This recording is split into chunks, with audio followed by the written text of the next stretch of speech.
జరిగిందట. బ్రహ్మాండమైన ఫీచర్ అది. తెలంగాణ ప్రజలందరూ కోరుకుంటున్న ఫీచర్ అన్నట. ఏందన్నట, ఏముందయా, రేవంత్ రెడ్డి స్పీచ్ మొదలు పెట్టగానే ఆటోమేటిక్ ఆఫ్ అయిపోతుంది కదా. రేవంత్ రెడ్డి స్పీచ్ మొదలు పెట్టగానే ఆ టీవీ ఆటోమేటిక్ బంద్ అయిపోతుంది. ఏముంటాయి రేవంత్ రెడ్డి స్పీచ్ నిండా? అబద్ధాలు, పచ్చి అబద్ధాలు. బనకచెర్ల మీటింగ్ కు పోనే పోను అన్నాడు. తెల్లారొక అక్కడి నుంచి గొలుసు గుంజిండు చంద్రబాబు. ఏమో ఎక్కువ మాట్లాడుతున్నాడు. తెల్లారొకలు ఉరికి అక్కడ కూర్చొని బాంచని కాల్మొక్త ఏం చేయమంటావు? సంతకం పెట్టు, కమిటీకి సంతకం పెట్టొచ్చు. బనకచెర్ల గోదావరి నీళ్లు రాసిచ్చొచ్చిండు. ఏమంటాడు? పాలమూరుకు పోయి, పాలమూరుకు కేసీఆర్ ఏమో అన్యాయం చేసిండట. ఇది పెండింగ్ ప్రాజెక్టులు పూర్తి చేసి, లక్షలాది ఎకరాలకు నీళ్లిచ్చి, తిరుగు వలసలు వచ్చేటట్టు చేసి, పాలమూరుకు ఇతర రాష్ట్రాల నుంచి వచ్చి నాట్లేసేటందుకు ఇతర రాష్ట్రాల వాళ్ళు వచ్చేటట్టు పాలమూరును అభివృద్ధి చేసిన కేసీఆర్ ఏమో అన్యాయం చేసిండట. చంద్రబాబు న్యాయం చేసిండట. రేవంత్ మాట్లాడుతాడు. చంద్రబాబుకు విజ్ఞప్తి చేస్తాడయ్యా, మీరు సహకరించండి. సహకరిస్తాడా చంద్రబాబు నాయుడు? ఆ చంద్రబాబు పంపిన సంచులతోనే కదా ప్రభుత్వాన్ని కులగొట్టాలని చూసిండు. కరెక్ట్ చెప్పిండు. సంచులు పంపుతాడు, సంకనాకిస్తాడు. ఆ చంద్రబాబు దగ్గర సంతకం పెట్టొచ్చు. బనకచెర్లకు నేను ఆ మీటింగ్ కు పోనే పోను అని అబద్ధమాడిండు. మొన్నేమన్నాడు?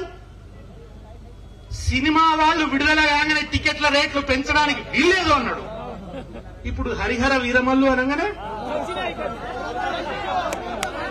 రేవంత్ రెడ్డి గొంతులో ముళ్ళు దిగింది, వీరమల్లు ముళ్ళు దిగింది.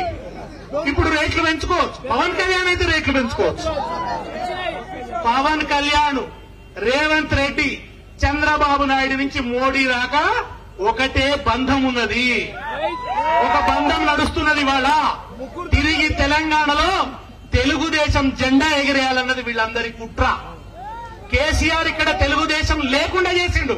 అందుకని కేసీఆర్ లేకుండా చేయాలని వీళ్ళందరి వాళ్ళ బదులుకొని చేస్తున్న దుర్మార్గం. ఆ దుర్మార్గంలో భాగమే ఇవాళ టీఆర్ఎస్ నాయకుల మీద పెడుతున్న కేసులు. 5,000 కేసులు పెట్టిండు. లగచర్ల గిరిజనుల మీద మొట్టమొదటి రాంగన చేసింది లగచర్ల గిరిజనుల మీద హింస. ఆ హింసకు అడ్డం నిలబడ్డాడని కేటీఆర్ మీద కేసులు. నీ దోపిడికి అడ్డం నిలబడుతున్నాడని ఢిల్లీ దాకా పోయి లగచర్ల లంబాడి తల్లుల్ని తీసుకుపోయి వాళ్ళని అక్కడ నిలబెట్టి వాళ్ళ కన్నీరు ప్రపంచానికి చూపించింది కనుక కక్ష కట్టింది కేటీఆర్ మీద. లేకుంటే కేటీఆర్ ఏం చేసింది? మాట్లాడితే కేటీఆర్ ను జైల్లేస్తా బిడ్డ, జైళ్ల నుంచే నిన్ను గద్దె దించగలుగుతావు. నువ్వు జైల్లకు భయపడేది లేదు. తెలంగాణ ఉద్యమ శక్తి మర్చిపోయినా మనం. నిప్పులు చిమ్మే తుపాకి రవ్వల పట్టి నలిపేస్తా. బీఆర్ఎస్ బిడ్డల పోరాట స్ఫూర్తి యూనివర్సిటీలో చూపించిన పోరాట స్ఫూర్తి అప్పుడు వచ్చిన పాట ఇది. నిప్పులు చిమ్మే తుపాకి రవ్వల గుప్పిట పట్టి నలిపేస్తా. నెత్తురు చిందే దారుల్లోన విత్తనాలమై మొలకేస్తా. లాఠీలిరిగినవో సదాయి మానం, పిడుగులు పడినావో మొదమలు దిప్పం. కష్టాలు నష్టాలెన్నెదురైన కార్య దీక్షలో తెలంగాణ జడివానా జై బోలో తెలంగాణ. ఇడు వెల్ల గాయాల వీణా జనజాతరలో మన గీతం జయకేతనమై ఎగరాలి. ఝంఝా మారుత జన నినాదమై చేగంటలు మ్రోగించాలి. ఒకటే జననం ఒకటే మరణం, జీవితమంతా జననే మననం.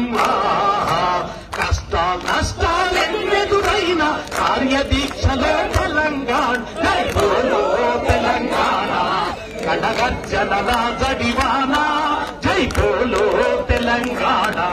నిలు వెల్ల గాయాల వీణా. జై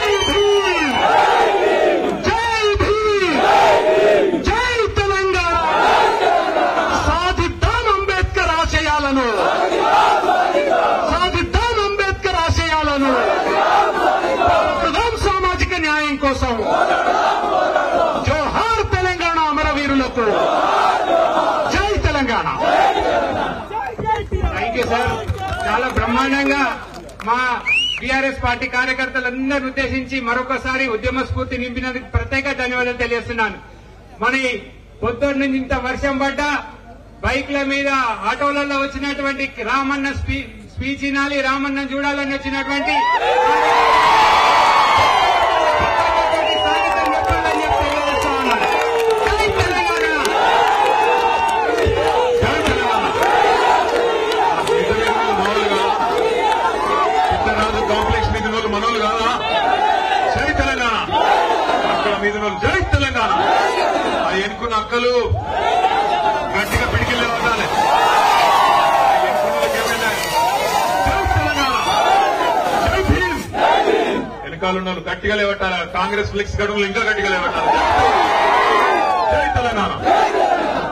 పెద్దలు, గౌరవనీయులు, మీ అందరి అభిమాన నాయకుడు